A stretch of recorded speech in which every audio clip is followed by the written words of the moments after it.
Tu veux devenir OBM, Online Business Manager, tu t'intéresses en tout cas au métier, mais tu te poses cette question.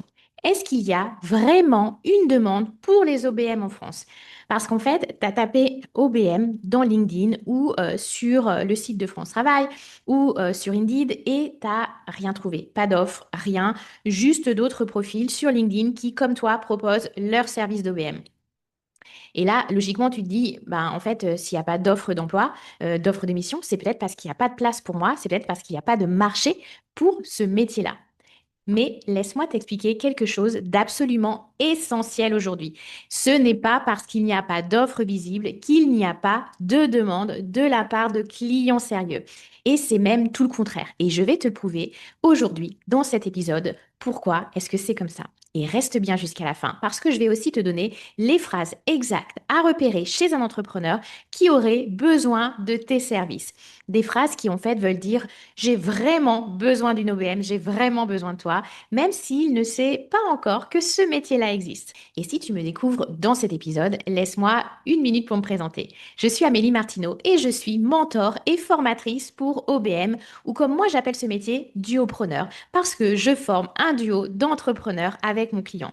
Depuis 2021, c'est plus de 200 femmes que j'ai accompagnées dans la Duopreneur Academy dans leur parcours de reconversion vers le métier de duopreneur. Donc, autant te dire que j'ai pu voir de mes propres yeux comment elles trouvaient des offres de mission et je vais d'ailleurs t'en parler tout de suite dans cet épisode.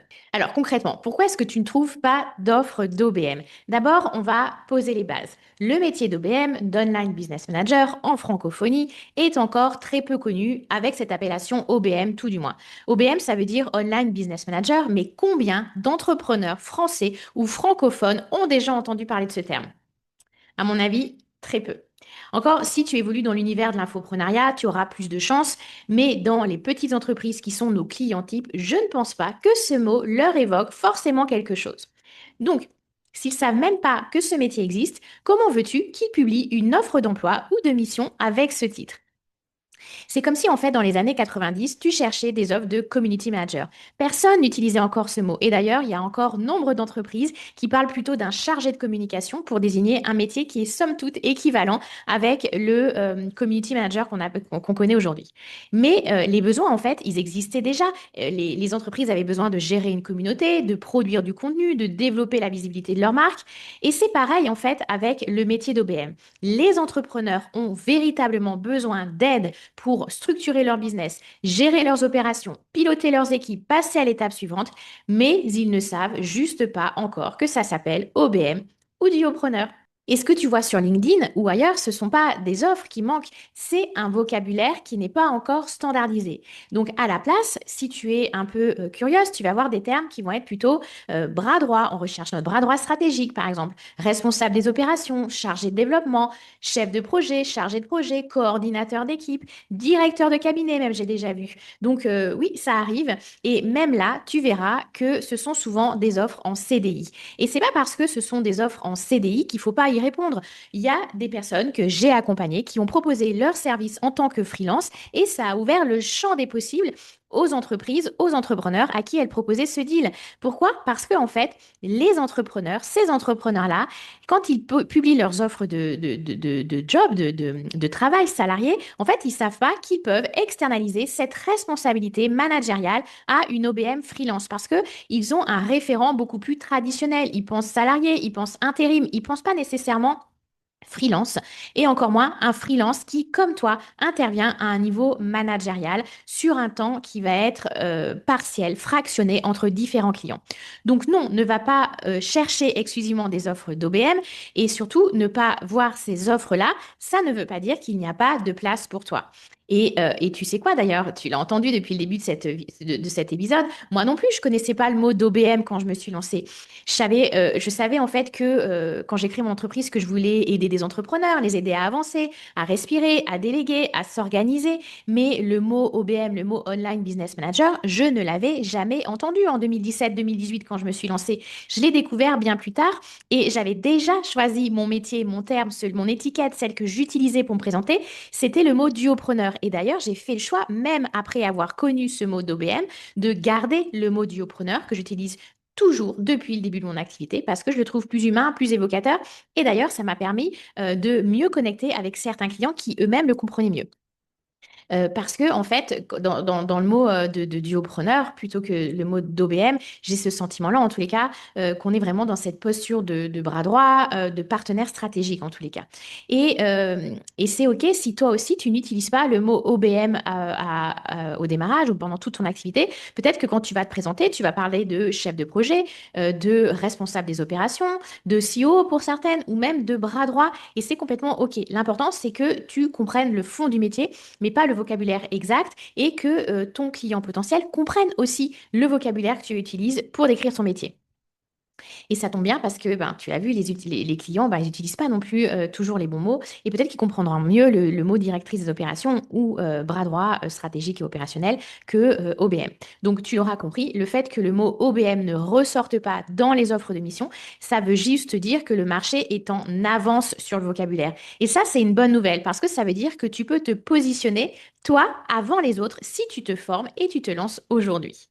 Maintenant que tout ça c'est dit, tu vas me dire, OK, mais comment je fais alors pour trouver ces opportunités si elles ne sont pas clairement affichées sur les sites les plus connus pour trouver des clients? Alors là, je vais te donner l'arme secrète. Tu dois apprendre à écouter ce que les entrepreneurs disent entre les lignes.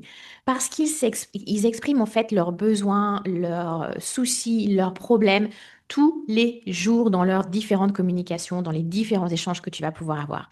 Mais comme ils ne connaissent pas le mot OBM, ils vont formuler ça autrement. Ils vont pas te dire oui, aujourd'hui j'ai besoin d'une OBM pour m'aider à structurer mon activité, gagner en clarté, déléguer à mon équipe. Ça, ils ne le savent pas, c'est trop compliqué pour eux.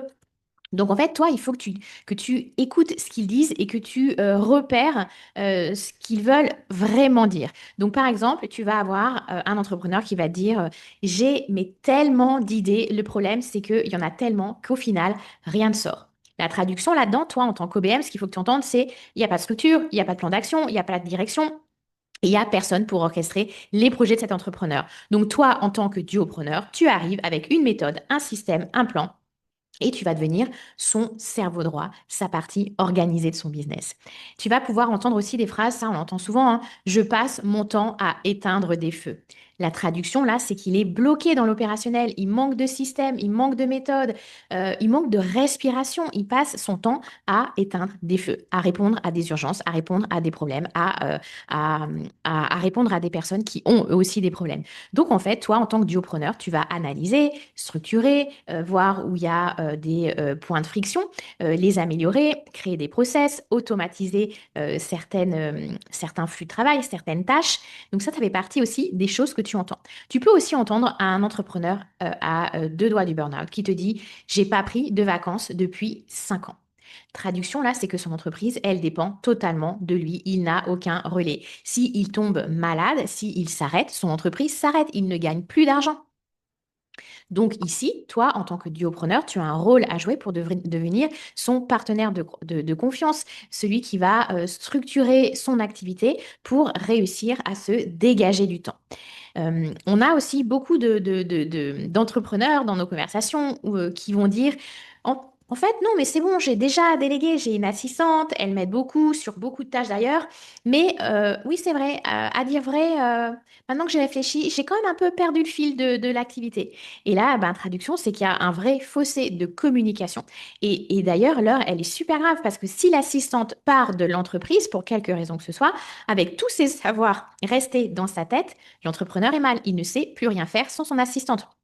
Donc ici, le rôle du duopreneur, ton rôle à toi, c'est de devenir cette tête stratégique qui va transformer toutes les idées, toutes les pratiques en quelque chose de coordonné avec des process détaillés et délégables à d'autres personnes. Le savoir n'est plus dans la tête d'une assistante, le savoir est documenté dans différents systèmes. On a aussi d'autres points de douleur. Comme ça, tu vas avoir plein d'idées pour proposer tes services. On entend souvent des clients qui te disent bah, mon business marche bien, mais en fait, il marche tellement bien que je refuse des clients parce que je n'arrive pas à suivre. Et là, c'est problématique. Une entreprise qui s'empêche d'aller chercher plus de croissance parce qu'elle est désorganisée pour servir plus de clients. euh, Là, tu entends juste, toi, dans ta tête d'OBM, il y a un problème de capacité, de priorisation, d'organisation interne, de rentabilité, peut-être, que sais-je. Donc, toi, en tant que duopreneur, en fait, tu vas venir aider ce client à faire grandir son entreprise grâce à des systèmes adaptés. Est-ce que tu vois où je veux en venir? Les entrepreneurs, en fait, tu l'auras compris, ils sont souvent conscients de leurs problèmes, même s'ils ne mettent pas exactement le mot dessus ce problème-là. Mais par contre, ils n'ont aucune conscience qu'une solution existe. Et cette solution, c'est toi. Et ça, c'est exactement ce qu'on appelle en marketing la pyramide de conscience. En haut, il y a les gens qui savent qu'ils ont un problème et qu'il existe une solution. Mais en bas de cette pyramide, il y a ceux qui ont du mal, mais qui ne savent même pas que quelqu'un peut les aider. Et devine quoi? C'est la majorité. Et c'est là que toi, tu dois te placer. Tu n'attends pas que les clients t'appellent. Tu vas vers eux et tu leur dis, ce que tu vis là, je le comprends et je peux t'aider à t'en sortir. Et c'est là que la magie opère. C'est là que tu trouves tes clients et que tu signes tes contrats. Et là, peut-être que tu regardes maintenant sur Instagram, sur LinkedIn et tu te dis, OK, donc imaginons qu'il y ait des offres et des clients intéressés. Mais là, moi, ce que je vois en scrollant sur les réseaux sociaux, c'est, je me compare, il y a déjà plein d'OBM qui s'affichent. Comment est-ce que je vais prendre ma place? Est-ce qu'il y a d'ailleurs encore de la place? Donc, je vais te rassurer là aussi tout de suite, le marché est loin d'être saturé et surtout, le marché est loin d'être saturé d'OBM formés, qualifiés, compétentes. Et aussi, ce que j'ai envie de te dire, c'est que plus il y a d'OBM visibles, mieux c'est. Et pourquoi? Parce que le métier, comme ça, devient connu. Et si les entrepreneurs apprennent à mettre un mot sur leurs besoins, eh ben, tu n'as plus besoin de leur expliquer pendant 3 heures ce que tu fais et ils iront directement chercher une OBM. Ils vont aller sur LinkedIn, ils vont aller sur Instagram, ils vont aller sur Google ou n'importe où ils vont faire des recherches et ils vont dire, je recherche une OBM, je recherche une online business manager. Et vraiment, la concurrence, ça ne doit pas te faire peur. C'est un peu comme les coiffeurs dans une ville. J'imagine que dans plusieurs endroits dans ta ville, dans une rue d'ailleurs, il y a peut-être 5 coiffeurs dans la même rue et dans ta ville, 30 coiffeurs, d'accord? Et pourtant, ces coiffeurs, si tu passes devant leur vitrine, ils ont tous des clients. Parce qu'ils sont différents, ils ont une approche, ils ont une personnalité, ils ont une spécialité différente les uns des autres. Et toi-même d'ailleurs, tu vas chez un coiffeur et si ce coiffeur-là, il est en vacances, tu vas pas aller chez celui qui est à 10 mètres plus bas dans la rue, tu vas rester fidèle parce que tu es appelé par ce coiffeur-là et pas l'autre. Et ben, c'est pareil pour toi, c'est pareil pour ton métier de freelance, ton métier d'OBM, de duopreneur.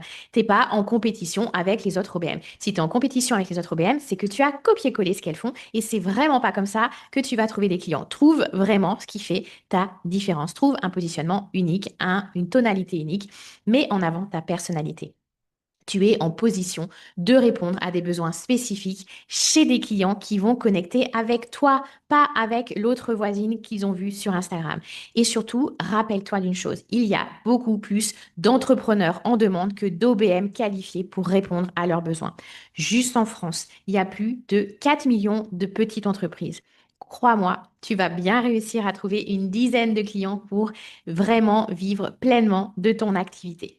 Donc, si tu ne trouves pas d'offre d'OBM, c'est normal, mais c'est pas un frein. Rappelle-toi que c'est une opportunité. Tu es en train d'entrer dans un métier d'avenir qui n'est pas encore bien compris, mais dont les besoins explosent. Et si tu sais te positionner, écouter, parler le langage des entrepreneurs, c'est ce qu'on apprend d'ailleurs dans la Duopreneur Academy, tu vas non seulement trouver des missions, mais tu vas surtout devenir indispensable dans les entreprises de tes clients.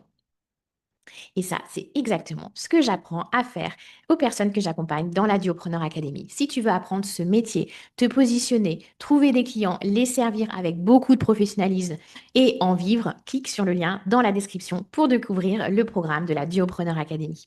Et si cette vidéo t'a parlé, pense à t'abonner à cette chaîne. Je publie régulièrement des conseils pour t'aider à devenir une OBM pleinement épanouie dans son métier.